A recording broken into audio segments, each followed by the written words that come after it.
it's really interesting how people's behaviors have changed under this pandemic. There's so much judgment going on that a lot of people don't really want to get into how they feel.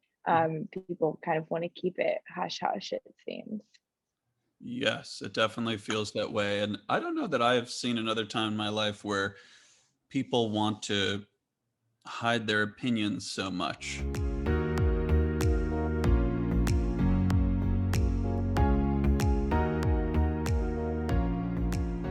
Welcome to another Thoughts and Feelings dialogue.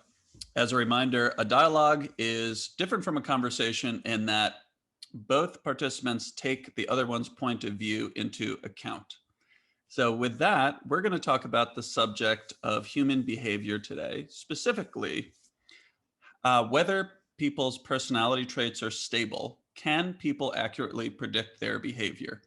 And I'm here today with Maddie, who is a person that I have not met before, but who has some interesting views on this topic. And I'm excited to get into them. So, welcome, Maddie. Hello. Hello. So, you actually had suggested this topic, which I really appreciated. And I'm curious how you came to believe your position, which I'm going to ask you to restate it in a minute, but I believe is that people cannot accurately predict their behavior. Um, People's characteristics can change in ways that they would swear could never happen. So, if you don't mind, give a little bit of background on who you are, and then if you don't mind answering that question of how you came to believe this. Yeah, no problem. So my name is Maddie. I am a Midwestern gal. However, I'm a Midwestern gal who always felt that she needed to get outside of the Midwest.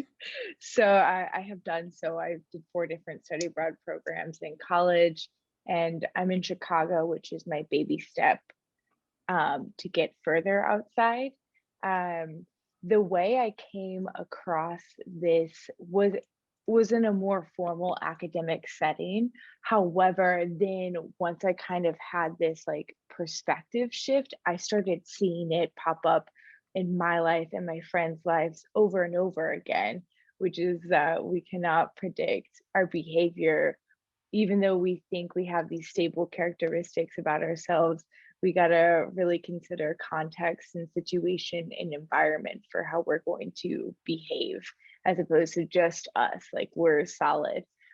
So the reason it came about was I was reading about war, and I was really considering and looking at child soldiers in Africa specifically. And it made me tick and be like, what's going on that they become child soldiers? Because you just hear that and you're just like, oh my God, like they just are killing people, blah, blah, as kids. Um, and I discovered situationism by B.F. Skinner, which is essentially to say that it's the stimulus in your environment that has a huge impact on that. And then I started to think about, okay, if you're out with friends and they're like, oh, I'm not going to drink much tonight, like I'm not going to do this or engage in this behavior. And so many times they do, right? Or like different instances, like moral situations.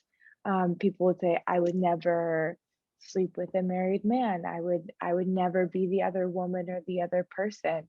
And funny enough, they find themselves in these situations, even to the point of like really severe things, really hard topics to bounce around, like abortion. There have Mm. been people in my life who are staunch Christian Republicans, anti-abortion, pro-life, pro-life, pro-life. And when they were put in a situation where they would be responsible for the baby, they did have an abortion. Hmm. So clearly, by my humble opinion, I do not believe that people can necessarily be held to their word of how they're going to behave, um, especially if they just like haven't faced like some circumstances that would show that they, actually do stay stable. So yeah, so that's essentially how I've come across the topic and some personal instances that I've noticed. Hmm. I I like what you're saying. I want to potentially differentiate between two things.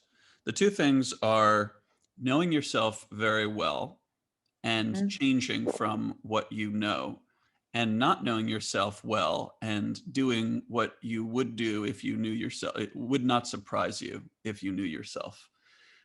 Because I don't know why, but the image that flashed into my mind when you gave the example of the I wouldn't sleep with a married man or I wouldn't get an abortion is that if this person like knew their psyche well, and this is a big part of my worldview, is that people have their conscious minds and then people have their psyches, and the psyche is all unconscious. And therein lies the things that are some of your most deeply felt emotions, beliefs, ideologies.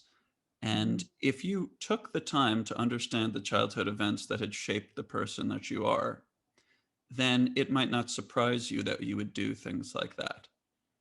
So I wonder if if your worldview is similar to mine. I've been in therapy for 10 years and I have changed a lot, which is why I'm interested in this topic. And I feel I know myself well, but I have known many people in my life that don't know themselves well, and they wouldn't describe themselves accurately in my view of like my report of who they are. I think it's different from their self assessment.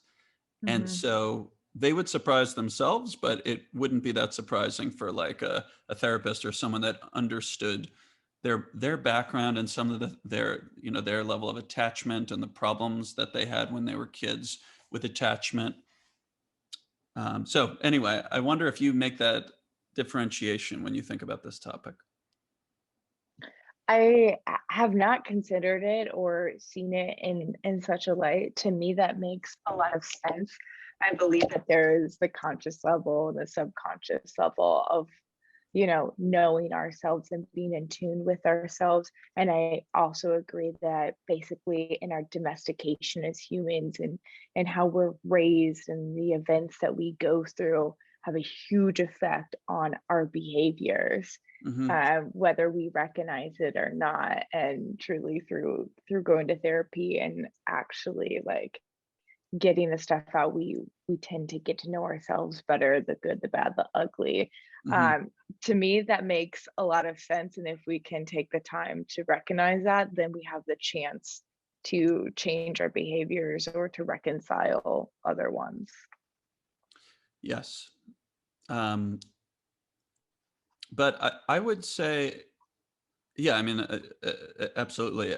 I would say that I ultimately agree, though, and there's two Mhm. different directions that my mind is going. There's my own personal journey of how I've gone from someone who is depressed and narcissistic and didn't know himself at all, but had some strong beliefs.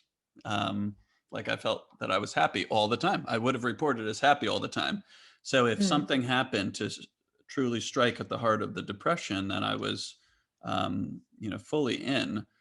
It would have been shocking to me. My self-reporting would have been inaccurate, and I would have ended up, feeling like really destroyed. But it wouldn't have been surprising to anyone that knew how much I was laboring to create a facade. So putting that down for a second, the other one is more topical, which is about people's behavior during the pandemic. I feel like certain practices that were previously um, things that nobody would ever do are now accepted.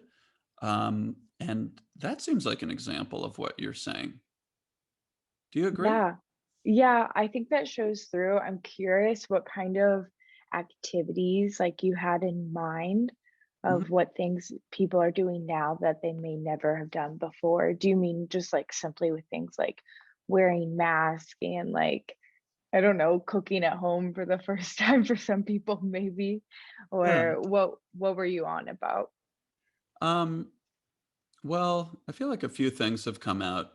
One of them is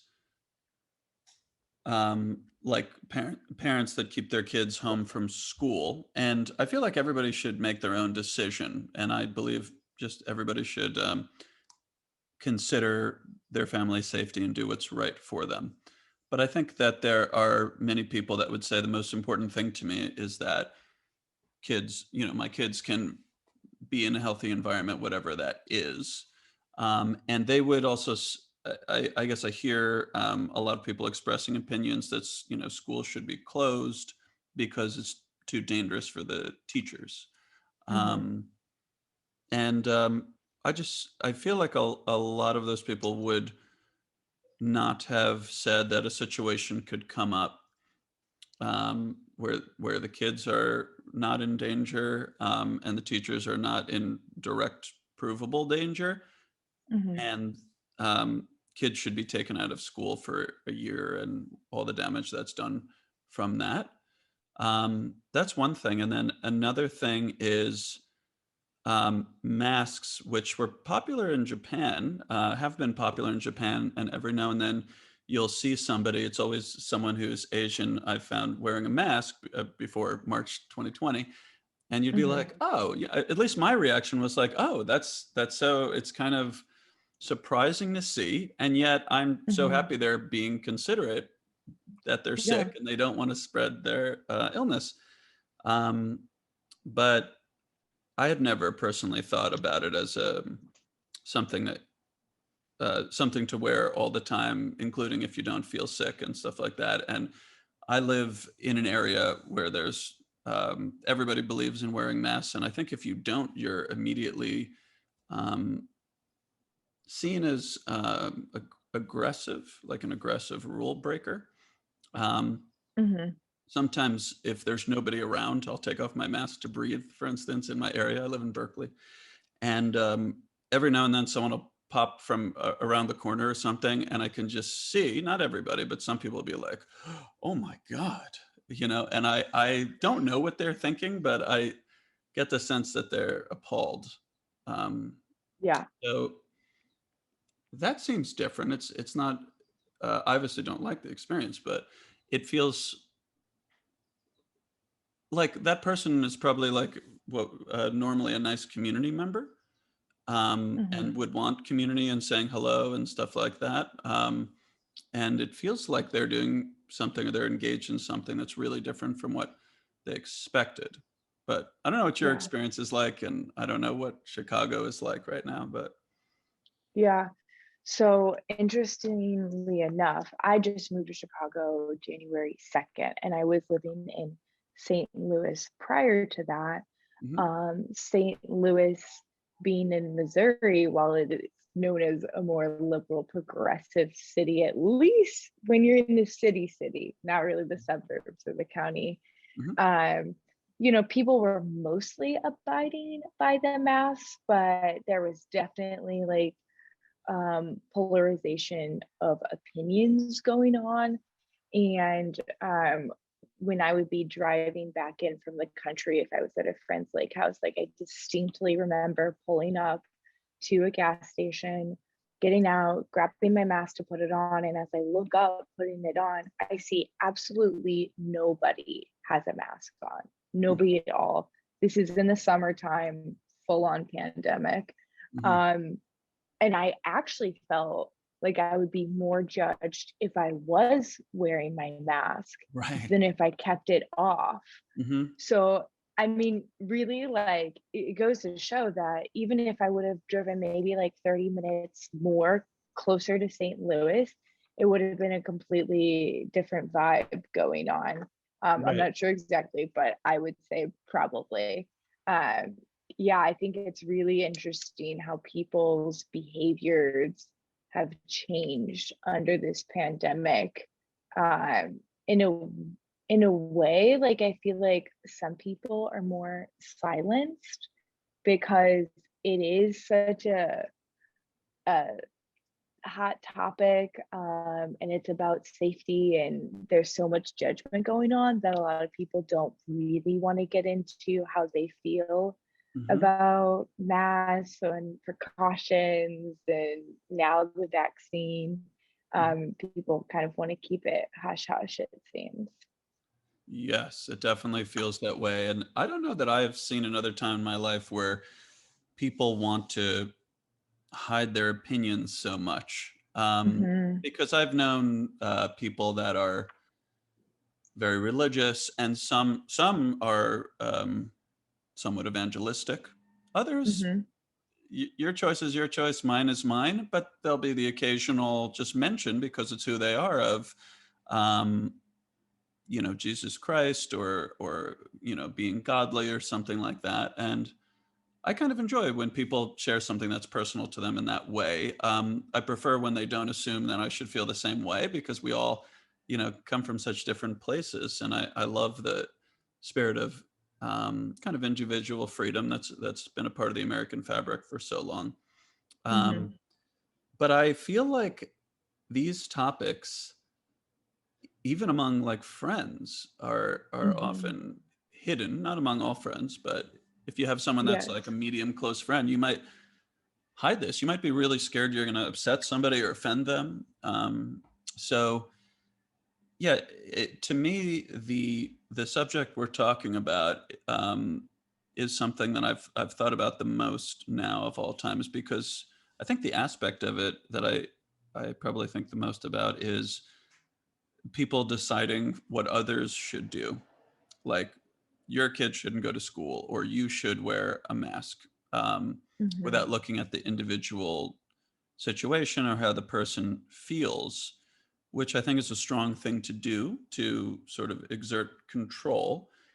And I think we all know that there's a line at which it's important to exert control, in which it's the government's job to do that, like Right. traffic laws, or not shouting fire in a movie theater or something like that.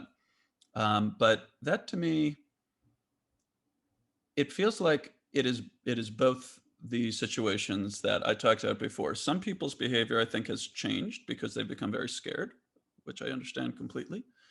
Hmm. And other people, I believe, when they were little kids, they were told to follow rules. They felt comfortable doing that. They felt deeply uncomfortable breaking rules. And that's Hmm. very strong to them. And it's tied in with a moral compass that you listen to authority.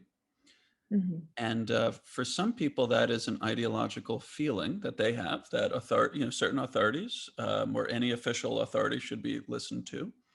Hmm. And uh, that is them revealing their true self. It is not them changing. So I'm kind of seeing both, but I don't know if you want to follow this line down, or if Yeah. it's different. What I've noticed is, where is it coming from? Like, who is the authoritative figure? And more so, like, how do they fall politically? Are they left or are they right?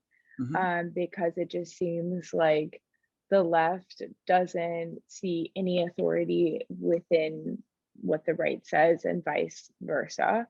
Hmm. So, in my previous work setting, I worked more out in the country, and I was coming in as like an urban peacock, as I like to say. And I would assume that most people assumed that I was left leaning, progressive, liberal.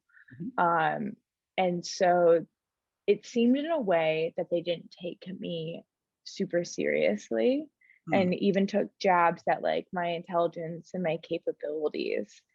Hmm. And over time, as they saw that I was open to speaking with them and hearing their opinions that were very right, um, very right Hmm. side, that I would actually just listen and take in what they had to say. Then they started to give me more respect and confidence in who I was and what I was capable of doing.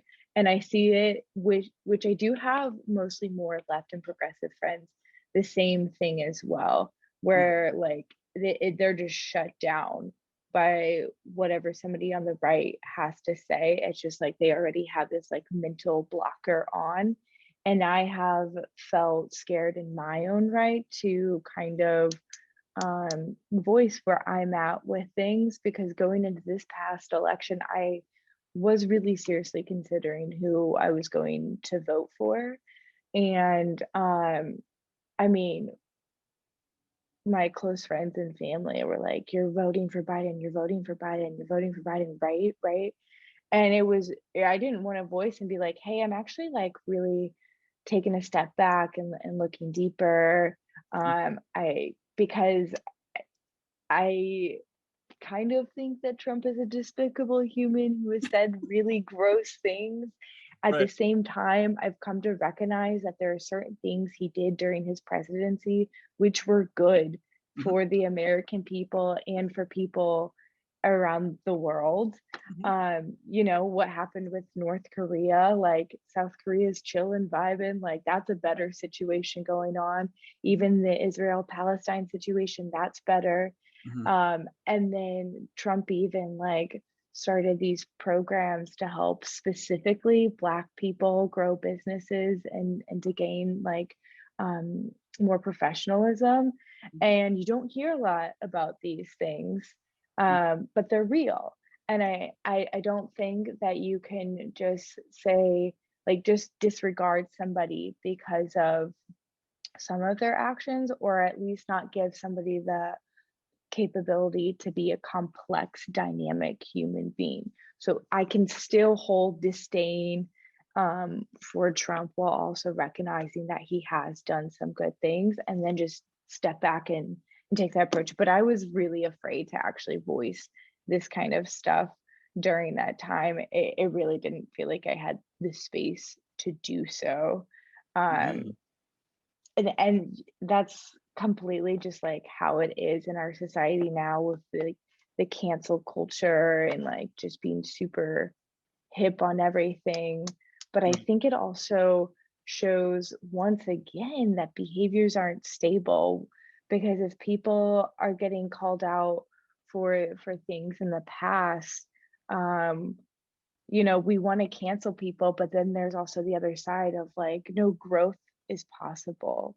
Change mhm, is possible if people, recognize what they were doing, if it was good and bad, maybe figure out why they were doing it and figure out why it's wrong or how they should act better. And then if they actually do follow through on that, then you could say that that person has changed, right? mm. Very much so. I think if people got together and had conversations like we are right now, Hmm. then there'd be a lot of change, and that's the purpose of this YouTube channel and podcast. And actually, I think you're a phenomenal example of why I started this. What you said about being able to see both sides of the election would get you kicked out of Berkeley. Like you're not allowed to live in Berkeley because of what you just said. And I am, and I am upset that that is the case because Yeah. there's nothing unreasonable whatsoever. And I wouldn't even be upset no matter what you said, uh, honestly, because I would, because I'm talking to you one on one. I think that's the power of the individual one on one conversation, Hmm. as opposed to immediately identifying as part of a group and sort of fighting the enemy of some other group that is really a collection of individuals who all feel nuanced, complex ways. Hmm. So, yeah, I mean, I really appreciate what you said. And I, like you, understand that people come from different places, and I wouldn't be offended if somebody was extremely right wing, or Hmm. I mean, most people where I live are extremely left wing. Not everybody, but Berkeley is a place that is known for that, and I'm not offended by it. It's an expression of something that's very important to them. Hmm. Um, and where I grew up, I still have friends and family members that are uh, totally racist, and they just have strong beliefs. And what I hear when I hear them making really strong comments, or I feel like I'm like not in the 21st century, I hear an expression of fear and of wanting safety so badly, wanting an alignment of a worldview where they know what's up, they know what's going on, and they can have a leg up on someone else, and it makes them feel Right. better. And I feel for them when they do that, because it's a bit of a weak thing to say, to step on another human being. Mhm. um, And your example of the folks that you worked with that had extremely strong right wing views, they couldn't take you seriously because they're probably afraid that you would confuse their minds by throwing them Mhm. off with your apparent left wing young person ideology. Um, and that would be disorienting for them. And it would be if you were to do that. Hmm. So they would have to put you in a, oh, I don't respect those liberals like Maddie place. But when you showed that you could listen, they felt safe again, and then they could really be closer to who they are, and that's where the space for learning opens up. So I love that example. Um, you said so many things going back to what you said before that I'm like trying to trace all of them back to the original Yeah. topic. Well, I can give you another example of like personally in my life how I've seen change in behaviors can Please. happen. So growing up, you know, my weight fluctuated up and down, up and down, up and down. I think this is, not just for girls, this can happen to guys as well, but I think it's really big for girls, Mhm. to just struggle with body image and like how much they eat and how they take care of themselves. That was definitely like the case for me. And I had like my grandmother on one side was like 300 pounds, like and 5 foot. So I kind of like excused myself in a way and was like, well, you know what? Like, I'm big bone. Like, I'm just like, Mhm. this is just like, I cannot be skinny mini. Like, it's just not in the cards for me, no matter how hard I try. And I went vegan after kind of like a controversial, rough time in my life. And I was so lost. And this was just one thing I did. And it actually started a huge shift within me. And the shift was I'm taking care of myself and my body. Like maybe there was this I want to lose weight, but also I was really paying attention to what I was putting inside of me, that I was eating like whole foods. And over the past like 3, 4 years, slowly, like the way I eat, the way I treat myself has evolved. And I'm not vegan any longer. I do still eat a lot of plant-based things and I do yoga basically every single day. And I still couldn't have imagined like 2 years ago, even a year ago, that I would be exercising regularly and that I would want to do it. Like I would actually want to do it. Mhm. Um, and it's a shift and it's a repeated behavior that you do until it's kind of locked into you. It's a part of you.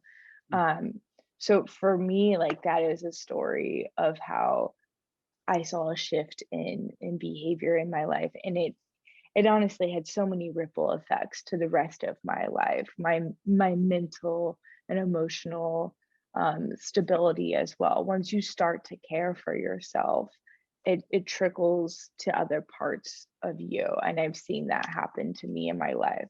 Hmm. So there's that. That is a major change, and when I hear that and I think of people listening to this, I worry that people will have sort of like a self-help motivational moment and say, I just need to do that, which I think is totally ineffective for anything other than short-term inspiration. What Hmm. I hear when you say that you had such a big change in taking care of yourself that was stimulated by Hmm. going vegan and yoga and basically the paying attention to yourself is really what Yes. I hear.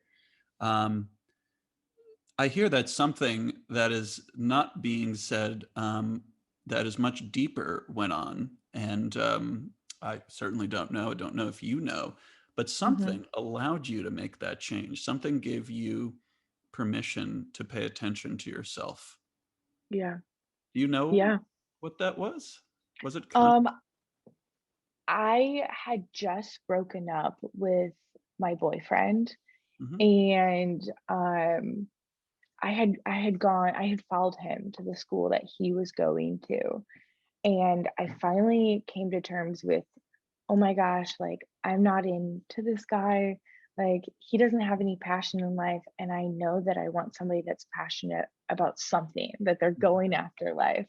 And so I got out of that relationship and I was technically living in my dorm space as opposed to living with him. So I was isolated, I was alone. I kind of was forced into confronting myself and now like figuring out what my day-to-day life is going to look like in the middle of northwestern Tennessee where I know nobody. And I was fed up with gaining weight. Like I didn't even see myself for what I was. Like looking back, I'm like, holy cow, like you were pushing 200 pounds, like, and I'm really short. So like that's a lot of weight, but I didn't even see how heavy I was. So going vegan was just kind of like a blind me grasping at something. Um, but I think I was just pushed so much to the edge of being uncomfortable with myself. Um, Something had to change, and going vegan was what I chose to do. Hmm. I'm just taking in what you're saying. I feel like I need a moment to process because I'm really curious about the deeper thing that allowed that. It absolutely makes sense that a relationship where you form an attachment that usually is a mirror of something like deeper other attachment styles that you know that you've learned in your life, and it didn't work for you, and Hmm. you're now free, and you begin Hmm. taking care of yourself. Hmm. Um, did you have moments where you were able to take care of yourself before that point in your life at all, going back as far as you can remember? Um, kind of like I was kind of trying to show up for myself. But I had gone through a lot at this time. Like I had kind of a rough childhood. I mean, I was facing depression and like by the time I was like 10 years old with like an eating disorder and I was kind of like the outsider. And then going into college, I actually went to rehab like June, like right after I had graduated. So I Hmm. didn't go to my freshman year of college like I saw all of my friends doing. So leading up to this period of time, I was extremely lost. I was extremely confused. Um, and I really did not know how to take care of myself. Like even if I got a job or if I did this or I did that, like it just wasn't. So when I broke up with that guy who was obsessed with me, um, it was really like, okay, well, what are you doing now? Sorry, I keep getting my roommates keep texting. Um, I am curious, like what it was deep within me. I just know that I was so fed up with where I was at in my body, in my mind, in my situation. Like I desperately needed something to change. I needed to come more into myself and I didn't know where that was going, but like at this time like veganism was such a trend and it just seemed like such a surefire way for me to like drop weight. Hmm. um and so I was like, we're doing it, and now we're gonna watch TED Talks every morning before class and whatever. So I didn't realize it then. Looking back, I see a huge shift happening at that time. But Hmm. in that moment, I think I was bored. I didn't know what to do with myself, but I was like, I got to do something. Yeah, there are those shifts. I think whether we want to or not, we do go through major shifts in life. So I'm in my late 30s, and I noticed a huge shift when I was in my late 20s. And Okay. there is, my wife often talks about the Saturn's return, I think it's called, which Hmm. I think is an astrological thing for people that are like 28 to 32 or something. There's a life change. It definitely coincided with that, whatever the reason is. But certainly in life, there's a feeling that in your 20s, you're still figuring out your identity, what you look like Hmm. as an adult, how you fit into the working world, how, if you're part of the standard working world, or are you an artist or an entrepreneur or something different? And like, what are you as an adult, I think, is the 20s. And 30s is, I think where most people attempt to stabilize themselves in that world. And I just have a feeling that when I get into my 40s, I'm going to experience having stabilized. And, to a large degree, we all have unstable moments and we're all shifting. Mhm. But that I'll experience a feeling of, reasonable comfort within myself and being more able to take care of myself, realizing that, time is short, and I think that I'll be able to prioritize better. It sounds like you had a feeling like that with what you just experienced, and you're of course much younger um, than what I'm describing, but that's how I guess the 40s will be. Mhm. But I guess my overall point is that there are natural changes that seem to happen in life because of societal expectations and the way like the flow of life brings us the normal societal life where we work, we have relationships. There's a time when it's more prime to have children, if we want to have children, to be in stable relationships, that sort of thing. So I think those pressures end up causing us to, rise and fall in different ways. And we do change and we do become people that we didn't think we would. Yeah. I think usually in better ways if we pay attention to ourselves. But if we Mhm. don't, then it's easy to fall prey to quick solutions, or anxious patterns or depressed patterns or something like that. But I'm Mhm. optimistic, and I tend to think people's lives will get better if they can maintain a presence and awareness of themselves. Like it sounds like you started to more than ever after you broke up with your boyfriend. Mhm. Yeah. Most definitely. Most definitely. Yeah. So you're getting a lot of my worldview, my unified worldview. um, I think it's fascinating. I agree. I think there are shifts in people. Where do they come from? I think we can look back to some of the overarching things we've mentioned. Maybe like there's a breaking point. Like for me, like I was like, ugh, like I need something. Like it's just this propulsion within me. And then I think there are contextual, situational triggers that are coming on, like what's going on in your environment around you that prompts something like that. But are there other things that prompt shifts in people? I will volunteer one. Because I think that I always knew secretly that I was depressed, and I covered it up with performance excellence, getting good grades, getting into a good school, becoming a business Mhm. owner, working for myself, that sort of thing. But I think deep down I knew, but I couldn't have told you consciously. I had no idea consciously. And I Mhm. think what I needed was, you could call it contextual, but it was a person. I needed someone that could see me, to almost give me permission to see myself. And I don't know how personal this is to me or how many other people could relate to this, but it was when I met my wife, which is when I was uh, 28, 29. And she could see through me. And I could tell sometimes when she looked at me, she could see Yeah. a person that was sad. Um, and at first it was just like, what are you talking about? I'm great, and then after a while I was just like, wait, maybe I'm not happy all the time like I thought I was. This is so weird. And um, so she held up a mirror essentially for me, and Mhm. that allowed me to take something that I already had. Obviously I had it. I couldn't have done it, just like I was hypothesizing about you, that you had it in you, but you needed to spend time with yourself.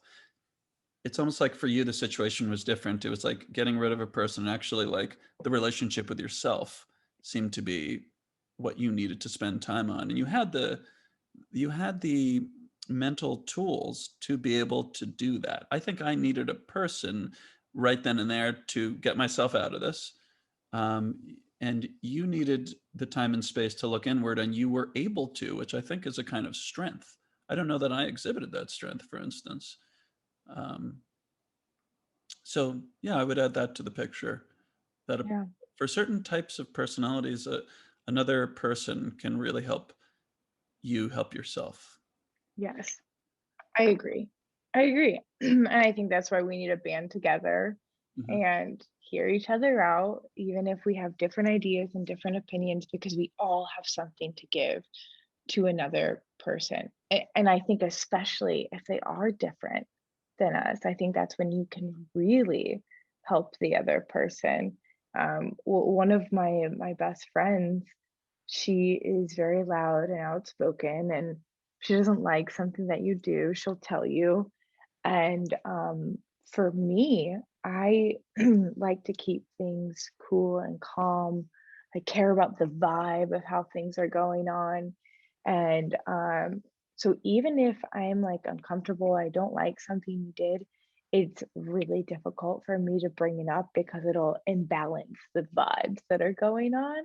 Mm, Um, and I realized through her behavior, whenever she would tell me that I did something that she didn't like, I really appreciated it. I really appreciated that she was letting me know about that.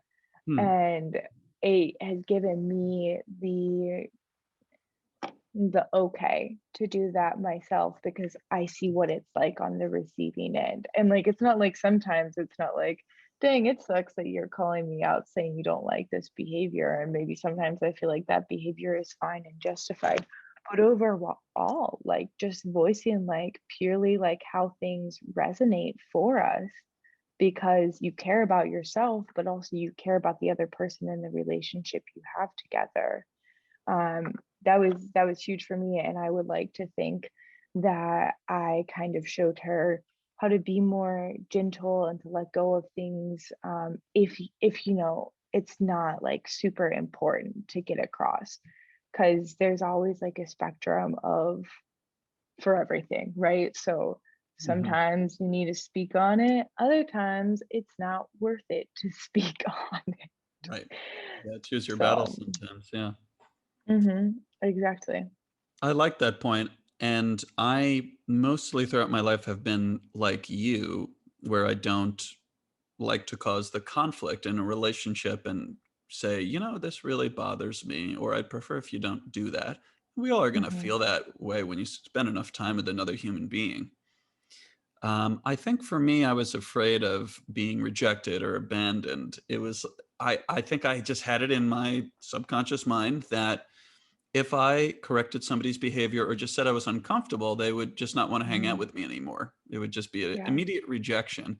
I didn't take into account that they perhaps liked hanging out with me and wouldn't mind an uncomfortable moment. And in fact, that could bring us closer together. And I learned that later. Since then, I've had experiences similar to what you're describing with your friend, where people have been brave enough to say that. And I just kind of appreciated it as long as I didn't try to overcompensate and be peaceful, be the peaceful one. Like, Mhm. oh, okay, sure, I'll correct that. You need to give your honest reaction. That bonds Mhm. people closer. And Yes. I would say that I even consciously think about this idea now in a friendship. If there's a newer friendship, I think to myself, have we had any conflict at all yet? And often the answer is no, we haven't. I guess I don't have as many friends like you that, or like your friend that are really blunt, because certain people, Mhm. first conversation, they'll happily do that. But I don't have Yeah. as many friends out here like that. But I always think, oh, we're in the pre-conflict phase of our relationship. We're going to grow closer once they do something that bothers me or I do something that bothers them. And one of us has the courage to bring it up. And then it's Mhm. uncomfortable for a moment. And then we know each Right. other better. And then we've had a vulnerable moment. I mean, yeah, it's so valuable. I love that scenario that you're describing. Yeah. I mean, I think that's the concept of growth, right? Like it has to be uncomfortable. You have to like you have to feel the uncomfortability and get down to the bottom of it and then figure out how to move forward. And moving forward is that growth that's taking place. Hmm. So, Hmm. yeah, thank God for all the different people in the world that we can all grow with each other because of Yeah. each other. Yeah. I know. I Whenever lately, whenever feel uncomfortable, if there's been a disagreement or a point of view that bothers me, Mhm, I always say, like, if I take the time to take in the point of view and just say, okay, what is the person thinking? I'm always mhm, grateful for that, because otherwise I'm just stoking my ego or reconfirming a belief, which are kind of non-growth activities. They mhm, feel fine to good when they happen, but when there's a different opinion, that's when, like you say, you grow. And so, yeah, I also am just so thankful that there's so many different points of view out there. And I guess I want to engage with them even more directly. I want to spend more time doing that. And that's partly what these dialogues are right. about. How do you do that in your own life? Is there a way that you're able to seek out differences actively or passively? Yeah, I think it's my demeanor, honestly. Like, Mm. I have had a million people say a million different types of things to me, and I think it's because I, I do seem cool, calm, and collected, maybe a bit intriguing, so people feel comfortable to relay their opinions to me. Um, Also, I was kind of raised by an eclectic group of people. Um, and so I'm used to talking to anybody and everybody, and I love it. Hmm. So, and it also, I've put myself in plenty of situations where I'm meeting people from different backgrounds. And, like I'm passionate about that. Like, I want to talk to all of the different kinds of people. But essentially, it's the environments I've put myself in, the like kind of mindset, attitude, demeanor that I portray, allowing kind of space for people to walk into, right? Because you don't just approach anybody. Like, you're feeling their energy one whether you want to say it or not. Like, you're picking up on their energy, their aura, their vibe. And if it's off-putting or uncomfortable or whatever, you're probably not going to want to approach them. Hmm. And there have been instances where I kind of wish that my demeanor wasn't this way, that I wasn't so fun and charismatic. There was an instance when I worked at this vegan vegetarian comfort food restaurant, Hmm. and this old guy had walked in. He was with his family, but they had just dropped him off first. And I was the hostess and I greeted him. And we were shooting the shit, as they say. And that was quite nice, until he said, there's something I would like to tell you. And I was like, oh, what is that? He's like, I hate to see interracial couples. And I was shocked and appalled. I was like, why is he saying this to me Right. right now? And the thing is, this restaurant was owned by a Vietnamese woman who was married to a white woman. Mhm. So we're just ticking off all the boxes over here for how upset this man could be. And I was upset by this, but I don't think, the saying like hate doesn't triumph over hate, it's only love that triumphs over hate or whatever. So the attitude was, you know what, kill them with kindness, show them respect, show them that we're a great restaurant and they're here to enjoy their food and their company, whatever. So Mhm. that there's that, we sit them down and everything. However, then this interracial couple walks into the restaurant and I'm the hostess, Mhm. so I can do whatever I want. And I placed them right next to this man, Uh-huh. and it was it was so good. It was so good. And looking back, I'm like, that had to happen. I had to have this this cool, calm demeanor for this guy to bring this up and share this bullshit with me so Mm, that I could sit this interracial couple by him and, maybe irk him, maybe prompt him to think and see things in a different light. Because that couple that was there was so happy. They were so into themselves. mhm, Like they were just radiating like positive mm. energy. I don't think that he could have like ignored that or taken it for what it was. Like if he like maybe had to like seep in a bit. Um, but going back to like, how do I gather all of these varying opinions? It's totally situationism. It's the environments, the communities, the context that I put myself in, and then also myself of being okay, like I'm open, like you can approach me, I'm approachable. Um, Yeah, that's the magic recipe. yeah. Well, the situation, the story you told is amazing. I like that you weren't just trying to get back at him. It wasn't like a spiteful thing to do. You sensed that there was something interesting there, and Mhm. the fact that they were radiant. Like, I'm glad they weren't like in Mhm. an angry mood or something, so he could confirm feelings of negativity towards interracial couples, Right.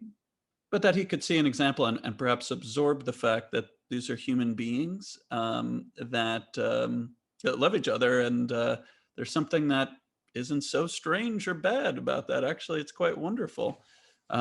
So I like that you just wanted something interesting to happen. I think that's neat. Don't we all? Yeah, yeah, absolutely. I don't know.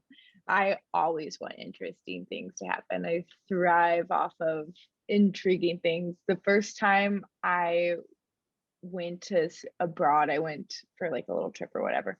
And I remember being in an international airport and like my senses were like lighting up. I was like, oh my God, this is so exciting. Like I'm making up a story about this person and this person passing by.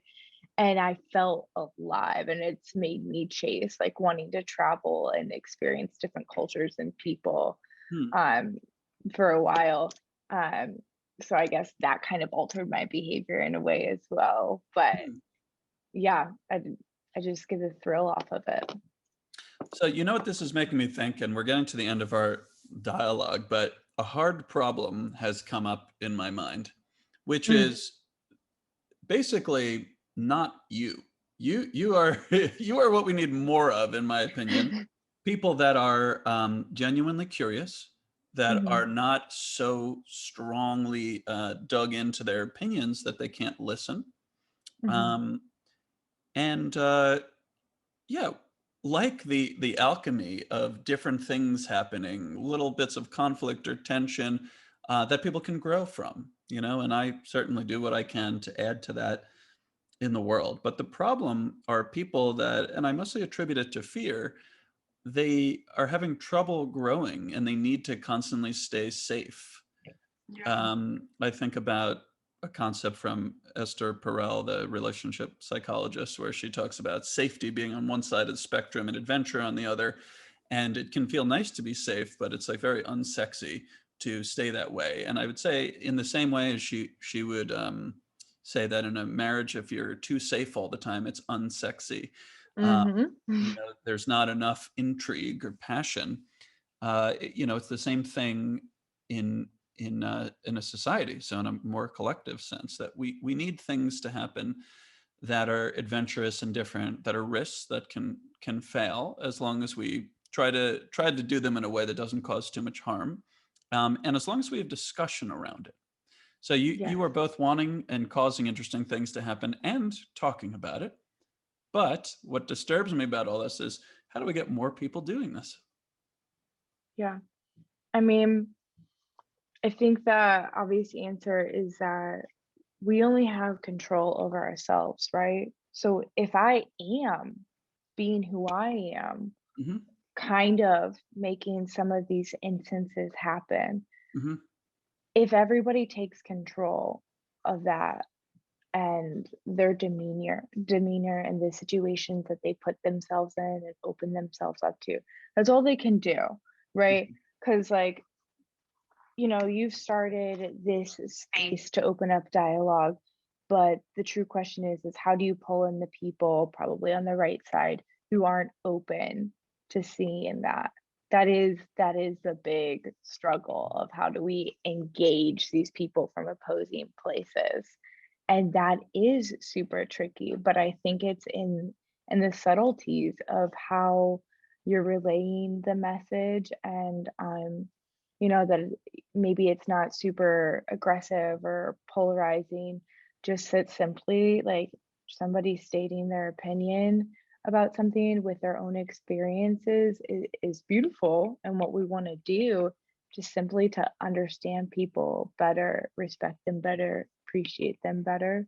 um so I think it definitely starts out on a small scale of what you're doing with your demeanor and your environment, Hmm. and it starts to trickle outwards because we all know somebody on an opposing side. Maybe we could invite them to see this content, um, and little by little we kind of gain that perspective. But I don't think there's no forcible way to do it, right? Like that's the Hmm. I don't believe it. Like even if you did like paid campaigns to get in front, like you know how a scenario is if it's kind of left or right leaning, and people are just going to put up their blockers right away.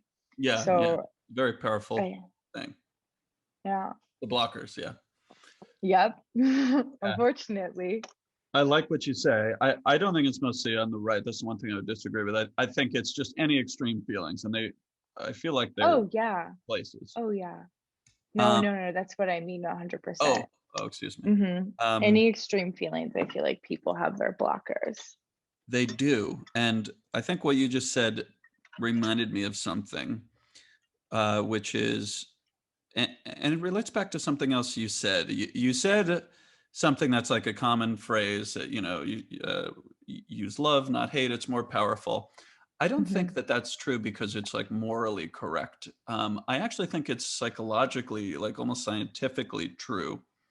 Mhm. Because when I've seen people evolve from hateful opinions or opinions that just weren't serving them, were making them more upset or angry, it's because they have felt seen and accepted. And some of the people that hold the most violent opinions are hurting the most. And that's a Mhm. thing many people don't see. How much pain you have to be in to be rabble rousing and causing trouble. And the man who came up to say that to you, I can't imagine. I doubt he's aware of how much pain he's in, but um, Yeah. to need to upset you or whatever was happening in his mind when he made that decision, uh, you know, the man needed some love. And I know a lot of people would say, well, fuck him. He can not have love. But I would say he needs love because when someone like that can see an example of people being happy, or especially if they had a brief interaction, hey, can I borrow your ketchup or something like that, and maybe there could be some sort of touch point, some sort of connection. I think that's how little changes take place. Hey, weren't so bad, and maybe I needed a smile today or something like that. So I tend to think that if people can control their emotions enough to be more understanding of people who are extreme, you don't have to like them because I get it, but a little bit more understanding, knowing that they're going to take sometimes a lifetime, sometimes more, sometimes it'll need to be their kids that sort of carry on the tradition of growth and of evolution for them. That's how things are going to work, because otherwise it just becomes the blockers. It becomes ignoring and silence, and there's no growth when there's just a Mhm. back and forth and shouting or negativity towards each other. So Yeah. I think that's. I think, yeah, sorry. I think what I didn't want to miss it, but when you were saying that, I thought back to the mirror concept Mhm, of your wife was kind of showing you a mirror to mhm, yourself. mhm, And I think that's important. Like when I was talking about like establishing your demeanor, mhm, if you're mirroring like openness, kindness, mhm, then other people typically reciprocate what you're doing. So once again, if you're putting that out there, then it makes it easier for other people to respond in such a way and to Right. build out this space to engage like that. So I think what you're doing is fantastic. I think it's the work of getting more people from different sides to come and actually check it out and listen and feel like they have a space to be seen and to be heard and not to be just judged. Yeah, So, yeah, absolutely. That there's a sympathetic space, and that could exist in their own life with certain friends or family or whoever is available to dialogue with. Hopefully, to rise the level of dialogue. Um, Anyway, so this is just a wonderful way, I think, to end our dialogue, and just really appreciate you participating and bringing your ideas and energy and life experience to it. So, thank you, Maddie. thank you so much. It's been an honor. I'm so glad I stumbled upon this, and I can't wait to follow along, and I hope it goes far. Thank you.